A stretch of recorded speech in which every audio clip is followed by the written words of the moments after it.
D'où vient l'estime de soi?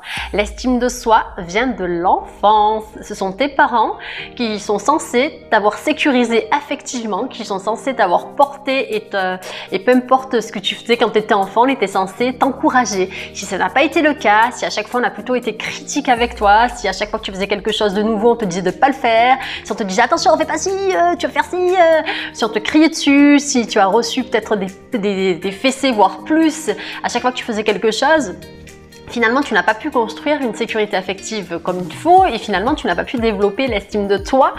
Et en tant qu'adulte, eh ben, tu n'as pas d'estime de soi, ce qui est normal puisque c'est la suite logique.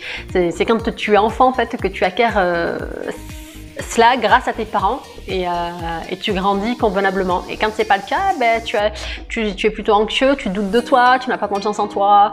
Et après, ça vient pas que de là, mais oui, ça vient quand même de là. Ça me fait rire, mais bon. Mais bon, sache que c'est comme la confiance en soi, ça se travaille, c'est quelque chose que tu peux acquérir, l'estime de toi. Au plus tu vas te rapprocher de la personne idéale, de ton idéal de vie, de la personne, tu sais, parfois on admire quelqu'un et on n'a qu'une envie, c'est être comme cette personne, avoir ses qualités, sa façon de parler par exemple, travailler comme cette personne, être zen comme cette personne.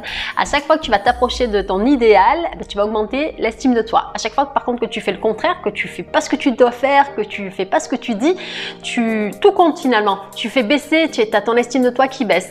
Et à chaque fois c'est comme un cercle, mais ouais, peu importe tous les événements qui se passent dans ta vie vont te permettre d'augmenter l'estime de toi ou de faire baisser ton estime.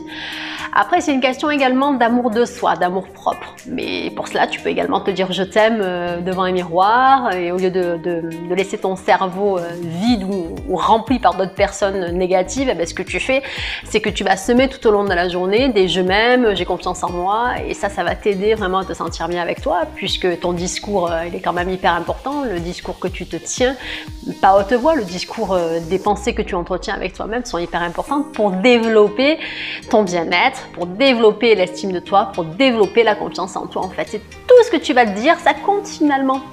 Même si la plupart des gens pensent que ça ne compte pas, si ça compte, puisque tu es la personne, tu es 24 heures sur 24 avec toi et tu es la personne, comme je le dis encore une fois et je le répète, la plus importante. Il faut vraiment que tu apprécies d'être avec toi, il faut vraiment que tu apprécies tes qualités, que tu modifies si tu le souhaites tes défauts ou que tu apprécies également tes défauts. Il faut vraiment apprendre à t'apprécier tel que tu es et à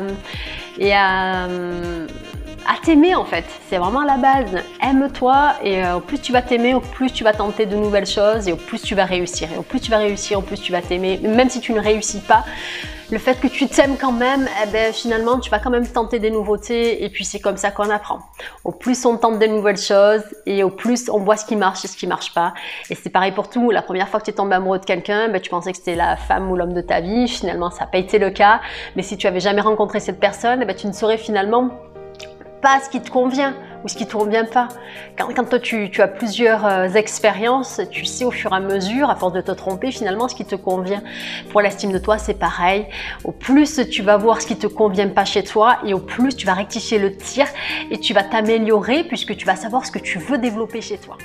Avant chaque événement important pour toi, ça peut être un rendez-vous pro, ça peut être un rendez-vous amoureux, tu vas te préparer mentalement et tu vas idéaliser ton rendez-vous. Tu vas te visualiser comme si tu réussissais.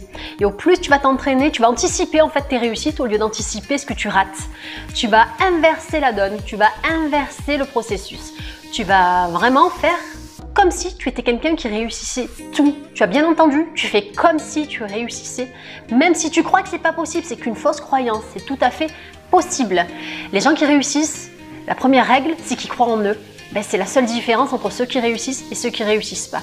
Si tu crois véritablement que tu vas réussir quelque chose, tu le réussiras. Ce n'est qu'une croyance, c'est une question de croyance. Mais ce que tu crois de toi, c'est ce que tu es capable de développer ou pas. Si tu crois que tu n'es pas capable de faire quelque chose, tu ne le feras pas. Si tu crois que tu en es capable, tu le feras. En développant ton estime de toi, tu vas au fur et à mesure te sentir de mieux en mieux avec toi et tu vas te faire confiance sur quasiment tout et tu vas prendre des bonnes décisions parce que tu vas commencer à bien te parler dans ta tête. et même quand il y aura d'autres personnes avec toi, n'hésite pas à bien parler de toi. Tu n'as pas à te dénigrer. Ce n'est pas parce qu'on t'a dénigré ou qu'on t'a fait du mal que tu dois te dénigrer. Ça, c'est stop. Il faut arrêter ça. C'est une fausse croyance. C'est une croyance limitante. Il faut que tu la dégages de cette croyance. Il faut vraiment la remplacer. Tu es quelqu'un de bien. Parle-toi bien. Sème de bonnes pensées.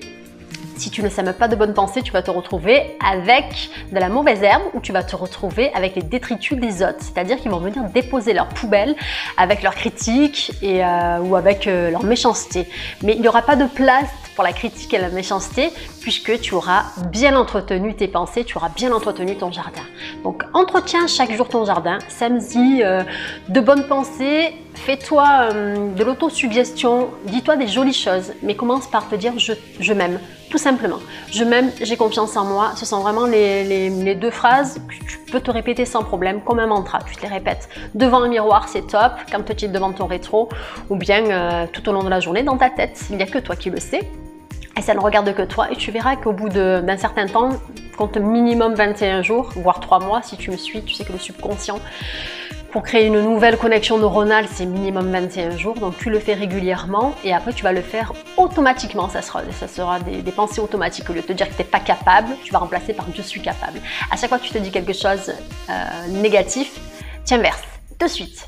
Et tu verras, c'est juste une question d'habitude. Tu as pris de mauvaises habitudes négatives, maintenant je te propose de prendre de bonnes habitudes positives.